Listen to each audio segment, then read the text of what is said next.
नमस्कार दोस्तों। आज आप सुन रहे हैं मालती जोशी जी की कहानी अपराजिता।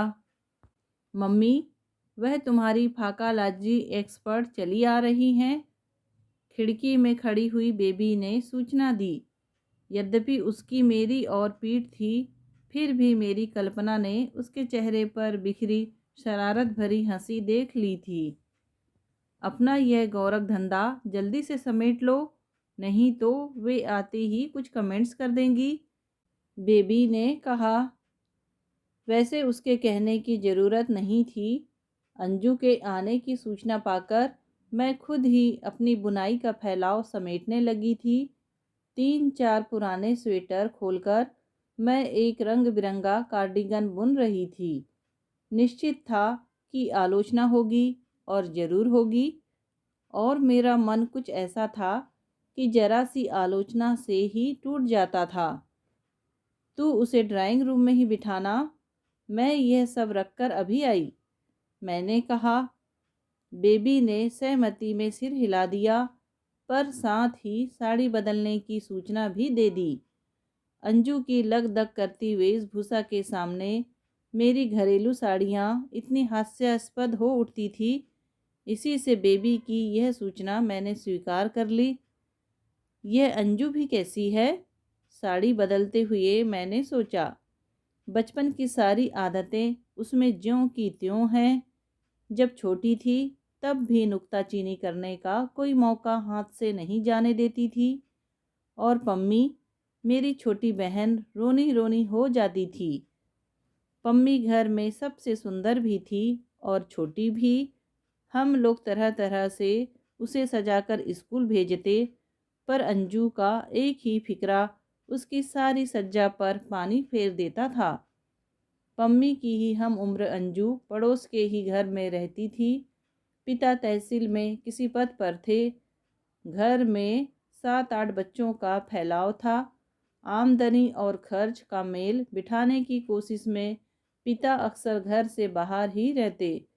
बार बार की प्रसूतियों से त्रस्त, कुटुंब की चिंता से ग्रस्त माँ दिन भर चीखती चिल्लाती रहती। इस माहौल में बच्चे बढ़ रहे थे, पर फटे पुराने कपड़ों में लिपटी रूखे बालों वाली अंजू का चेहरा उन 8 बच्चों में अलग ही चमकता था। उसके होंठ सदा भींचे रहते, चेहरा सदा तमतमाया रहता। दूसरों पर वार करने का कोई अवसर वह खाली नहीं जाने देती। अत्यधिक अभाव में पले बच्चों के मैंने 2 ही पर्याय देखे हैं।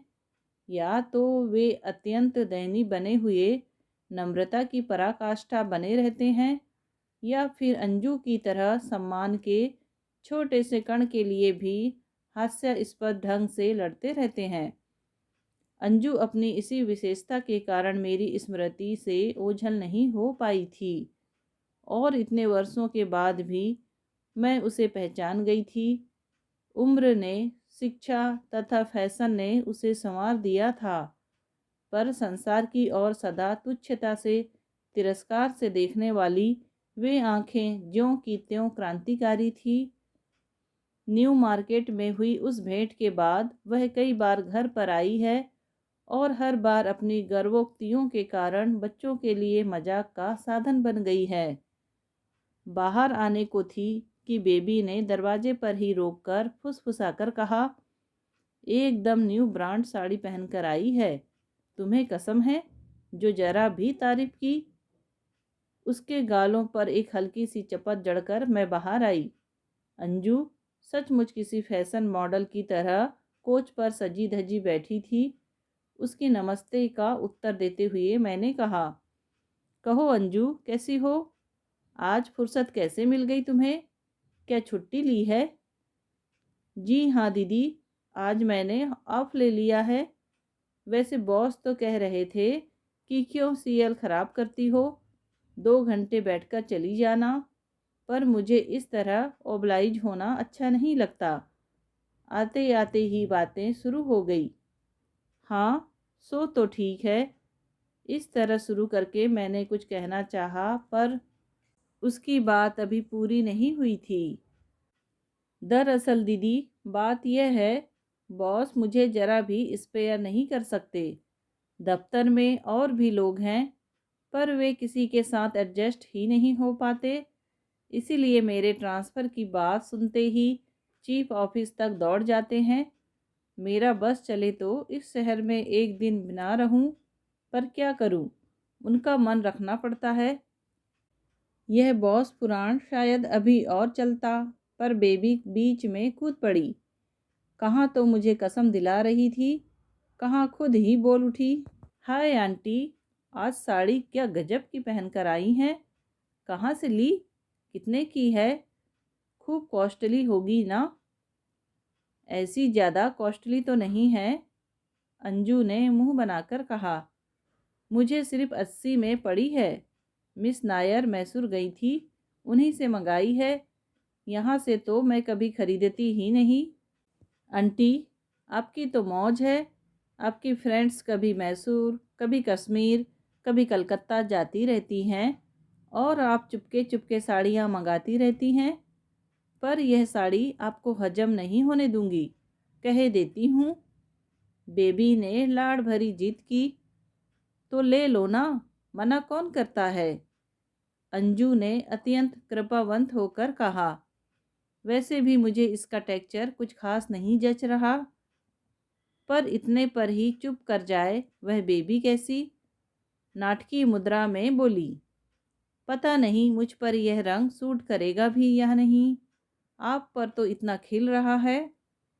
मेरे लिए हंसी जब्त करना कठिन हो गया और मैंने स्वर को यथासाध्य कठोर बनाकर कहा, बेबी जरा चाय का प्रबंध करो, आंटी की क्या सिर्फ बातों से ही खातिर होगी।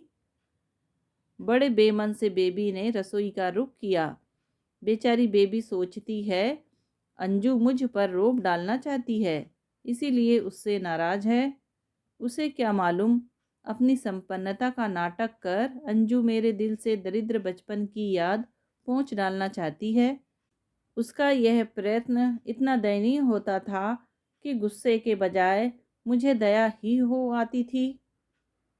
बेबी की बात का सूत्र पकड़कर अंजू ने बताया कि इस साड़ी को लेकर आज उसे कितने कॉम्प्लीमेंट्स मिल चुके हैं। यह भी बताया कि हर रंग उसे सूट कर जाता है और उसके साथ काम करने वाली लड़कियां इस कारण उससे ईर्ष्या करती हैं। फिर दफ्तर की चर्चा चल पड़ी। बॉस उससे कितना खुश हैं, उससे कितनी नम्रता से पेश आते हैं, कलीग उससे कितना खौफ खाते हैं, दफ्तर में उसका कितना रोब है। वही वही बातें सुन सुनकर मुझे याद सी हो गई थी। हर बार की तरह एकाध विवाह प्रस्ताव का भी जिक्र हुआ। शुरू शुरू में तो मैं इन प्रस्तावों को बड़ी गंभीरता से लेती थी और बड़ी बहन के नाते अपनी सलाह भी देती थी। पर अब पता चल गया था कि मेरी सलाह की जरा भी आवश्यकता नहीं है। यह तो महज उसकी लोकप्रियता का विज्ञापन था।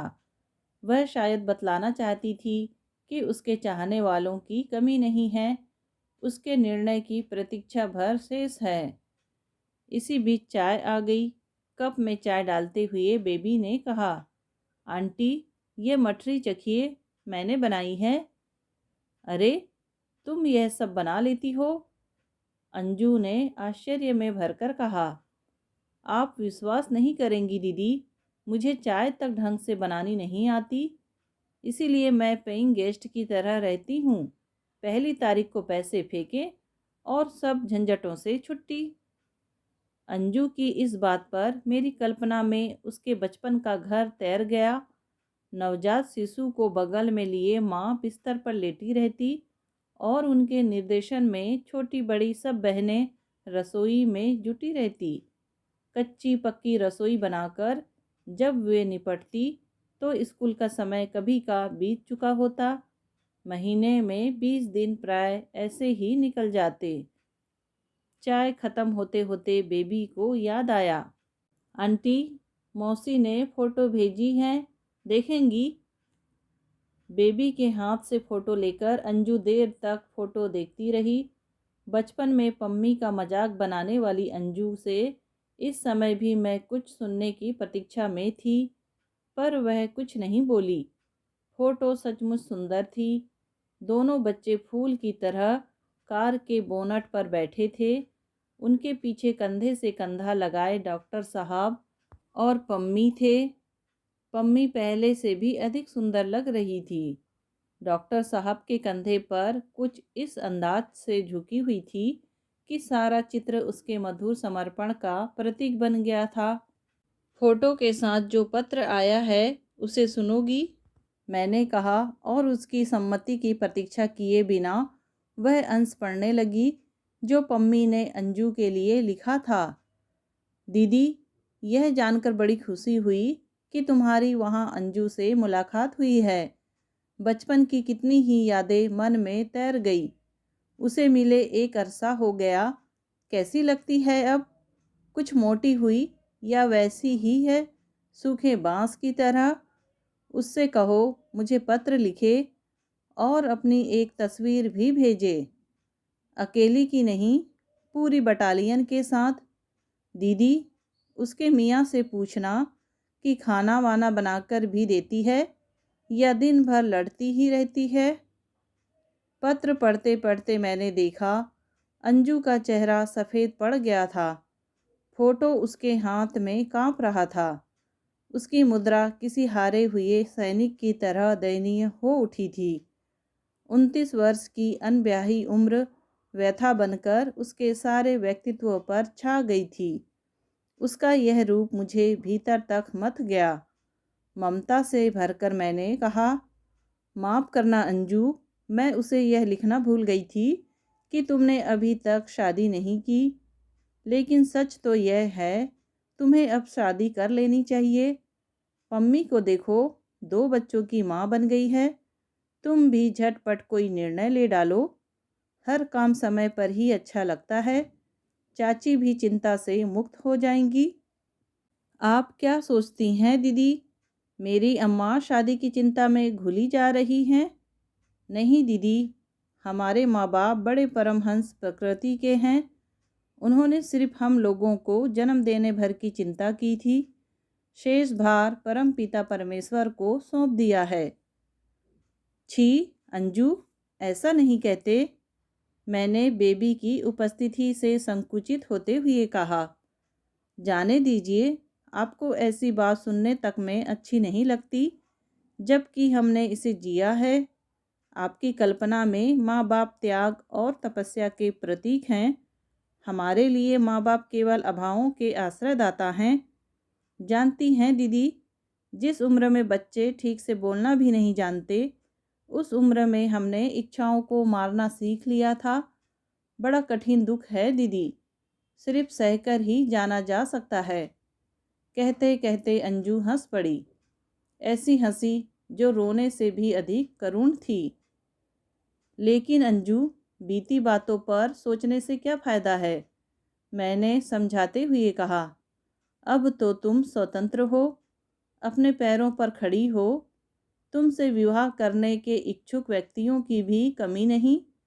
तुम अपना भविष्य खुद बना सकती हो। जानती हो, पम्मी ने अपनी शादी खुद तय की थी। पिताजी तो तब थे भी नहीं। आप बार बार पम्मी से मेरी तुलना क्यों करती हैं? उसने खींच कर कहा। पम्मी के पिताजी उसके लिए सुंदर भविष्य की योजना बनाकर गए थे। हमारे पूज्य पिताजी हमारे लिए क्या छोड़ गए हैं? एक बीमार माँ, 4 छोटे भाई बहन और ढेर सारा कर्ज। लेकिन तुम्हारे बड़े भाई हैं तो? अपनी रोजी कमाने लायक तो उन्हें किसी ने पढ़ाया नहीं। परिवार का भार वे क्या उठाएंगे? बहनों की शादी भी की है तो ऐसी जगह कि एक दिन के लिए भी उनके आंसू नहीं सूखे। दान दहेज के अभाव में अच्छे घर मिलते भी कहाँ से? मैं चुप थी। क्या कहती? इतनी सारी जिम्मेदारियों के साथ मुझे कौन ब्याहना चाहेगा दीदी? और मेरा स्वाभिमान भी यह गवारा नहीं करेगा। अपने सुख के लिए मैं इन लोगों को जिंदगी की सड़क पर बेसहारा नहीं छोड़ सकती, और ना ही मैं किसी के उपकारों का बोझ बनना चाहती हूँ, चाहे वे मेरे पति ही क्यों ना हो। अपने सिर पर ले सकती हूँ। कहते कहते उसके मुख पर पहले की सी चमक लौट आई थी। अब थोड़े दिनों की और बात है। चारों कॉलेज में पढ़ रहे हैं। पढ़ाई ख़त्म होते होते मैं बहनों की शादी कर दूंगी। छोटा भाई इंटेलिजेंट है।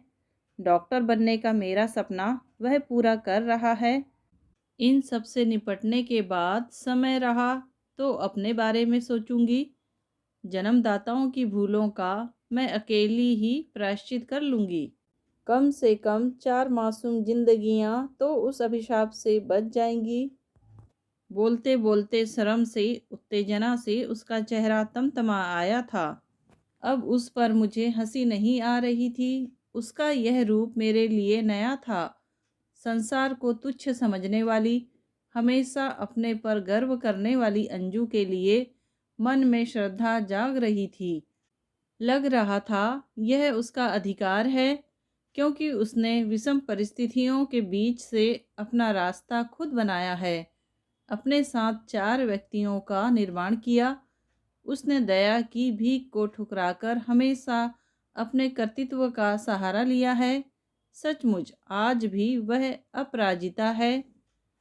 दोस्तों, कहानी सुनने के लिए आपका धन्यवाद। कहानी पसंद आई हो तो प्लीज़ लाइक, शेयर और सब्सक्राइब ज़रूर कीजिए।